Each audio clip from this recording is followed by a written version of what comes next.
fires in the fire. A fryer made of chicken wire, getting sick and tired of a friggin' liar. Tears and cheers, born in the crosshairs.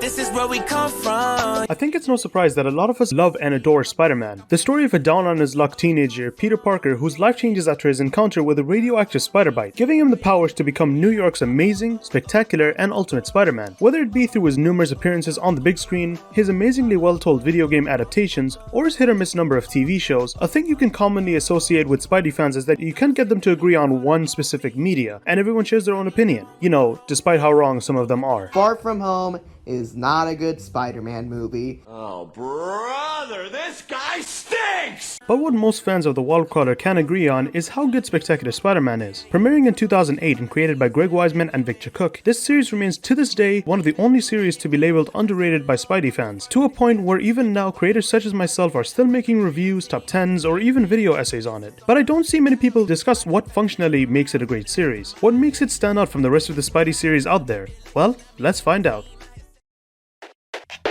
With great power comes great responsibility. Okay, I'm here with my two best friends and neither's talking. Perfect! I am so there. You want the wall crawler? Then here's a scoop. Peter Parker is Spider-Man!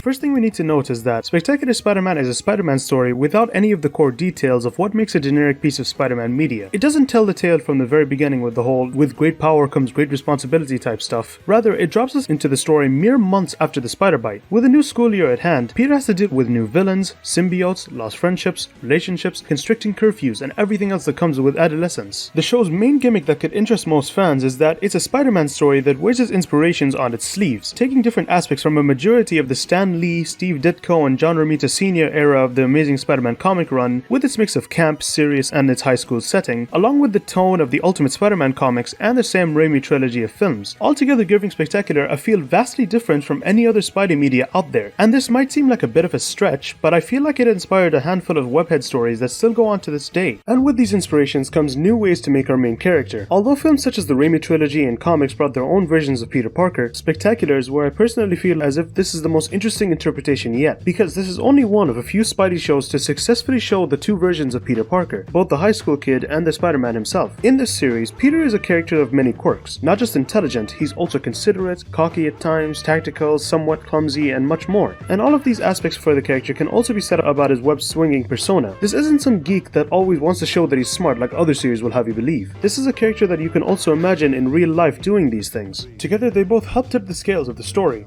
What I mean by this is that throughout the series, Peter doesn't totally win. A large majority of episodes either have Peter Parker win but not Spider-Man, or Spider-Man win but not Peter Parker. And from a writing perspective, this makes complete sense, since with any main character, having them do nothing but win would make the story really boring for the audience. But Spectacular tackles this in a way to keep its viewers on their toes, constantly thinking about the next episode. The same amount of effort can apply to the secondary characters that populate New York. Gwen Stacy's a funny and spunky character that gets a lot more development in season 2. Harry's more than just a weakling, also being caught up in the midst of what I like to call the Goblin Saga. J. Jonah Jameson's just as big of a loudmouth, fast-talking busybody as his Raimi film counterpart. Flash Thompson surprisingly has more development than I remember, and by God, this is the most interesting Eddie Brock in the Webhead's history. Add along a menagerie of equally interesting background characters like Boswell and Rand Robertson, and you got yourself a cast worthy of comparisons to even the best of what modern animation has to offer today. If I ever had to point out one of Spectacular's flaws, it definitely has to be the romance. While with the first look, it seems to be your typical love triangle. With other watches, the show has a star versus effect, if you will, where it'll introduce potential love interests, which are fine. I like Liz Allen, and the prom episode was a good introduction to Mary Jane, but they introduced these side love interests, but just like Star Versus, it's obvious which couple the show's pushing the most. This really feels to me at least like it's dragging on to the final episode, where more story stuff could be in place instead, but that's just me.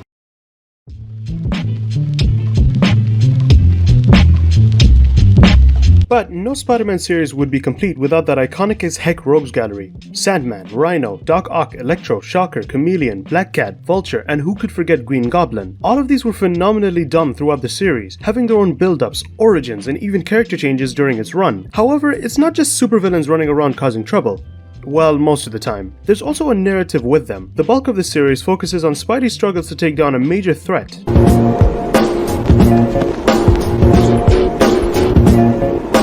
Tombstone, aka the Big Man of Crime. Episode after episode consists of Spider-Man going against every major plan the Big Man has, from creating an army of supervillains to taking down Silver Sable himself. There was just some sort of mystique with Tombstone. He was a sophisticate, but didn't do any dirty work till it was necessary. Never really threw punches unless it affected only him. Acted calm on the exterior, but was able to deliver a smackdown at any moment. These were what made him so captivating as a villain to me. He wasn't one-dimensional. He had a reason for everything he did, good or bad. I definitely say his arc fully helped Spectacular Spider-Man get its iconic tone. Now, the series is home to many different unique arcs and story changes, introductions to the Sinister Six, the best iteration of the Venom saga, and the ongoing tension between Silver Sable, Tombstone, and Doc Ock. But to me, one of the best moments of the entire series would have to be the show's Valentine's Day episode. Gangland involves a fight between the three biggest threats to NYC and the Web-Head, all of them constantly fighting for victory, and that's what makes it genius. They put Peter in what seems to be his biggest challenge yet, and the final scene of Spidey vs. Tombstone is just heavenly. There are few words spoken in the time taken for the fight, just fists thrown over the sound of an opera singer, and in the end Spidey's victorious, much to Peter's regret. I wouldn't be doing the show justice if not to mention the Venom saga. I mentioned before how Eddie Brock's most interesting and spectacular, and it definitely rings true here. Throughout the series, we see an interpretation of the character that gets the worst of luck from both Spider-Man and Peter Parker, getting realistically pushed to his limit to a point where he himself dons the symbiote. What follows are episodes where Peter has to outwit the threat and whatever it throws at him, leading up to some very intense close calls, but an overall great rendition of the saga.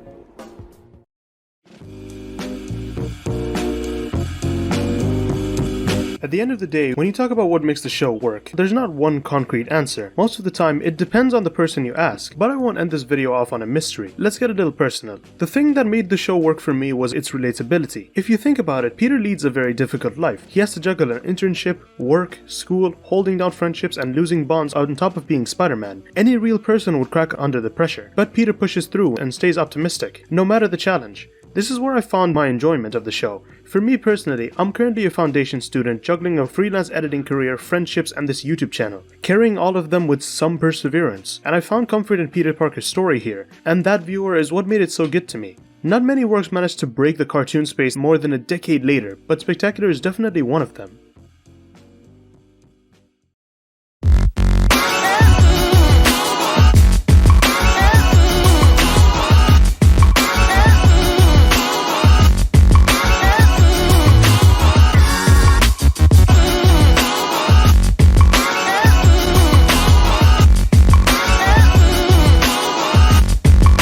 How you doing, King?